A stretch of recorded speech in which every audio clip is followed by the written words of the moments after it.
Learn the simple formula that works for everybody, and I can give it to you in just a couple of sentences.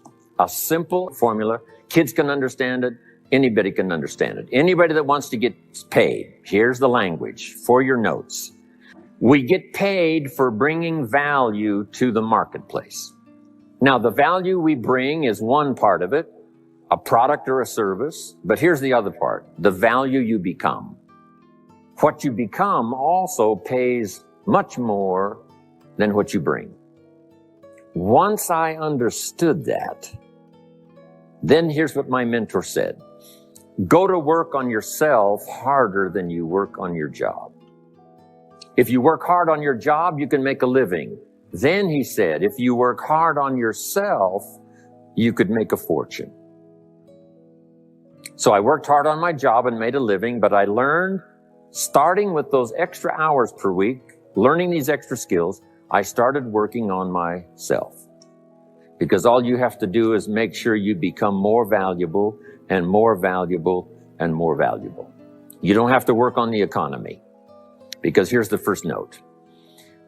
Each person's income is determined primarily by their philosophy, not by the economy.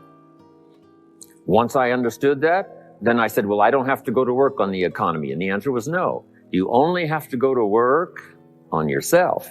Here's what my mentor said, that's some of the best advice I ever got. He said, Mr. Rohn, if you will change, everything will change for you. If you'll start making personal changes, your income will change, your health will change, your future will change, everything will change, if you're willing to start making the changes. So sometimes a negative experience now causes us to really make a sudden shift in our philosophical guidance system that says, hey, I'm never going to let this happen to me again. And my mentor taught me to always keep a journal. Here's what he said, don't trust your memory. If you want to live a dynamic life, multiplying your income, multiplying your future, be a good student. If a good idea comes your way, write it down, then ponder it, then perhaps go do it. Here's what changed the second 6 years of my economic life. It was my philosophy that changed. The set of the sail of better thinking, correcting the errors of the past and picking up new disciplines for the future. That's all I had to do at the end of the first 6. Correct the errors of the past and then pick up some new disciplines for the future. And my total life changed. The second 6 years was totally different than the first 6 of my working life. And guess who can do that? Anybody. Now you can keep on the same path for the next couple of years as you have the past 2. But if you wish to, and maybe everything's okay for you and you don't need to, but if you need to make some changes, I'm telling you, you can start doing it today so that the next 2 years will be drastically different than the last 2. And anybody who wishes to do that can. And you can do it between ages 40 and 43. You can do it between ages 13 and 50. You can do it between ages 60 and 62. Any 2 years, any 5 years that you wish to drastically change from the previous 5, you can do it.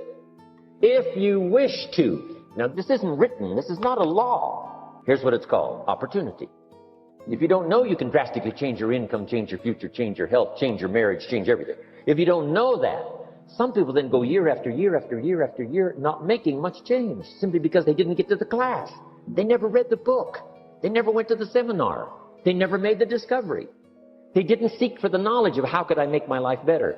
And if you just rock along, I'm telling you it's okay. Anybody can live any way they choose, but I'm here to tell all of you that if you wish to, it's possible to make the next 3 years totally different than the last 3. And all you have to do is just a few things. So if you got that one now, it's not the blowing of the wind that determines your income. It's not the blowing of the wind that determines your fortune. And that's why we gathered here today. Maybe I've got some ideas that'll help you with a couple of little things of your thinking that might drastically give you multiplied more benefit the next 3 years than you've gotten in the last 3. Now, Mr. Schoaf gave me the clue on how to climb this ladder as high as I wanted to climb. Now, we're talking primarily economics here. There's a lot of other ways to become valuable to your family, valuable to your friends, valuable to the community, valuable to the team, right? Valuable to the team effort, valuable to the concert. But here's what he said to me. In climbing this ladder economically, all you have to do is work harder.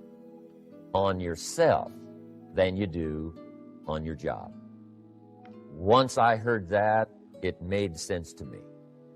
I kept hoping that everything else would change around me, found out that if I went to work on myself, worked on my skills, worked on my language, if I became better than I was each year, if I grew in skills and language and vocabulary and competence, then I would become attractive to the marketplace. 3 ways now to learn from other people. Here's number 1, learn from what you see. One of the great watchwords of these early years of the 21st century, pay attention. If you just watch, you can pick up clues. Success leaves clues.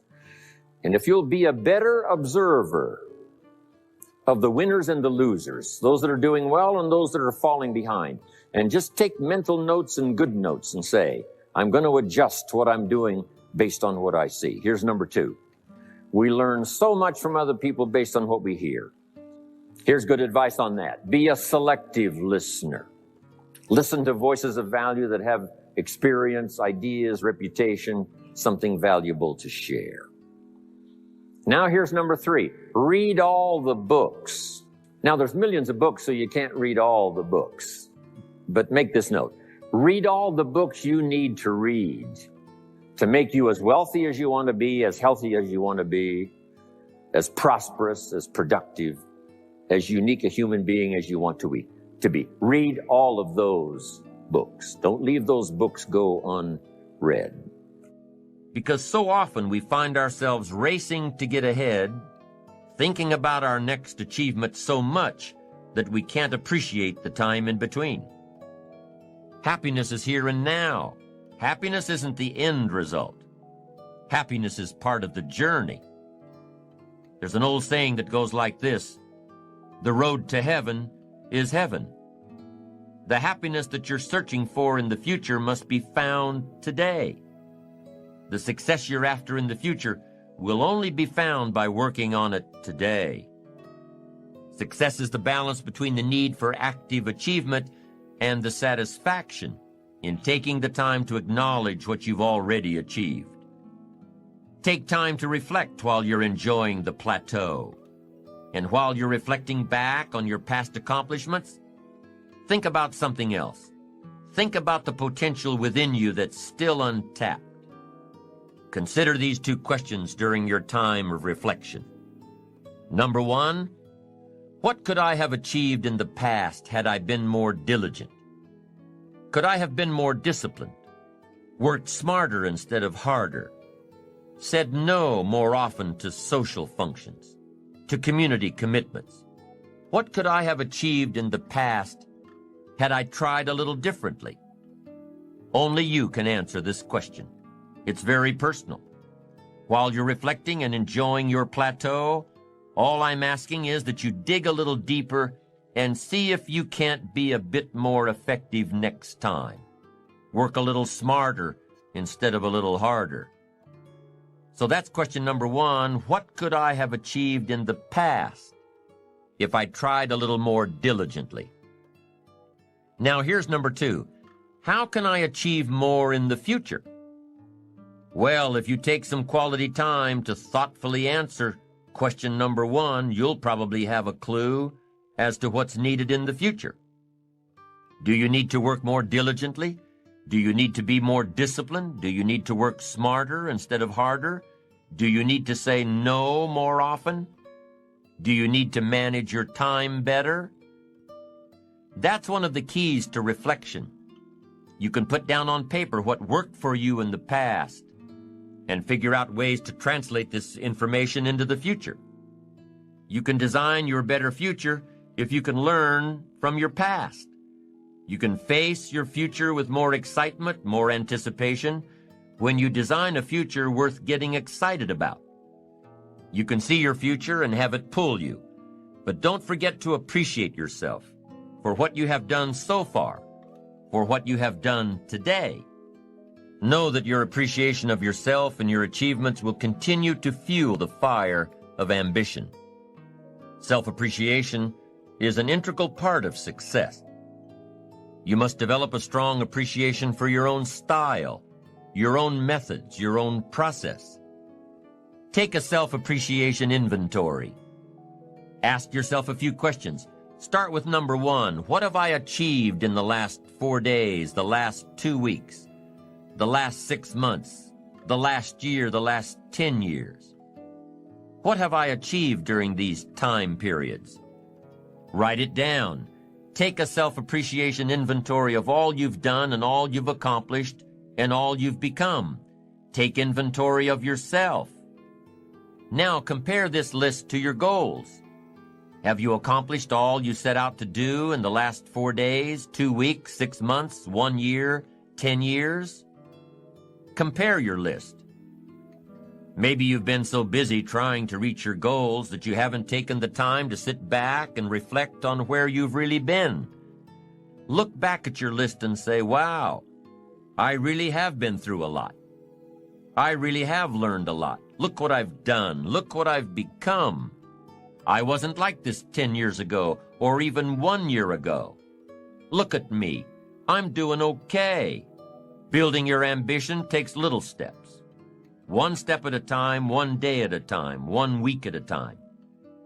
And it's like taking your family to a reunion where people haven't seen your kids for 6 months or even a year. They say, my, look how you've grown. Well, you know your kids have grown, but when you see them every day, it's hard to notice. So write down all your accomplishments and see where you've been and what you've done and who you've become. You'll say, oh, look how I've grown. And that's step 1 in taking a self-appreciation inventory. Now here's step 2. What could I have achieved that I didn't? Be honest now, this is your inventory. Nobody else has to see it. What could you have achieved over the last week, the last month, the last quarter, the last year? What could you have achieved that you didn't?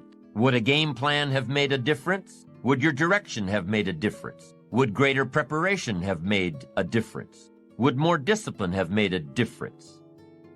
In how you changed your habits, changed your life? Would time management have made a difference? Major time over minor time? Ask yourself, what could I have achieved that I didn't? Now take this 1 step further with number 3. What do I want to achieve in the next 4 days, the next 2 weeks, the next 6 months, over the next year, over the next 10 years? What do I want to achieve? Well, all this falls in line with your goals. What you could achieve has to fall in line with what you want to achieve. What you could do has to line up with what you want to do. And what you could become has to meet, what do I want to become? Everything affects everything. And through the proper disciplines, practiced every day, through the proper disciplines, the what could I do has to match up with what do I want to do? And here's number 4. What can I do to achieve this that I'm not doing now? What could I do to achieve my goals that I'm not doing now? What things do I need to work on that I'm not working on now? Remember, it's easy to do the disciplines, the little things every day, and it's easy not to. It's easy not to. Look back at the list you made of your 3 most important work-related goals. Look back at your list of the 3 most important personal and spiritual goals. How are you doing with these? Are you making progress a little each day, a little each day? Are you appreciative of the progress you've made so far? It's important that you take time out to acknowledge yourself, your achievements, what you've done so far, where you've come, who you've become.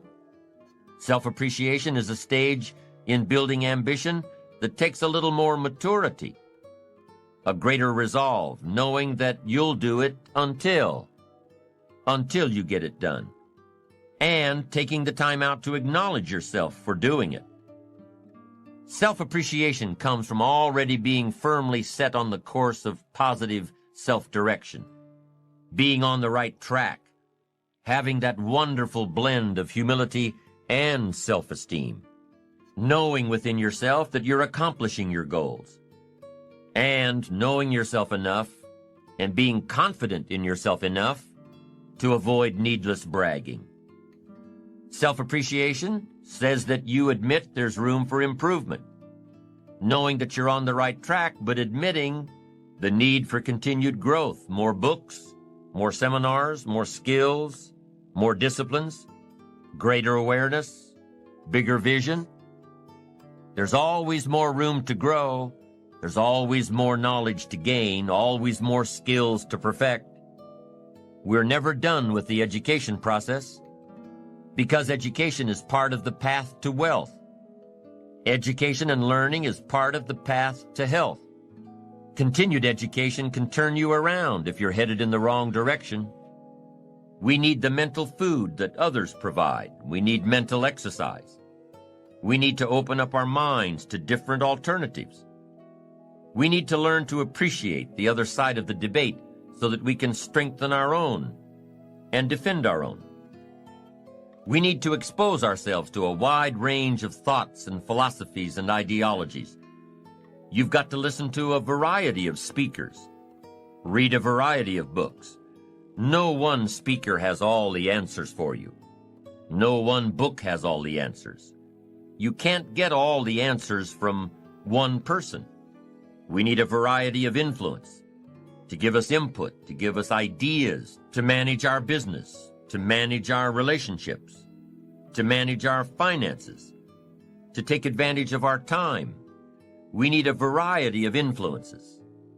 We need a variety of books in our library. We need a variety of tapes in our video library, our audio library. We need a variety of voices. And here's what else we need. We need a variety of points of view. Points of view can be so valuable. Somebody says, "Did you ever see it from over here?"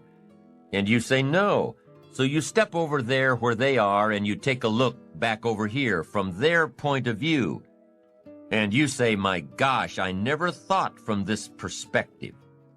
It's so different. No wonder you think the way you do." Here's the clue. Take advantage of all that's available in terms of mental food and mental exercise. Be eager to learn.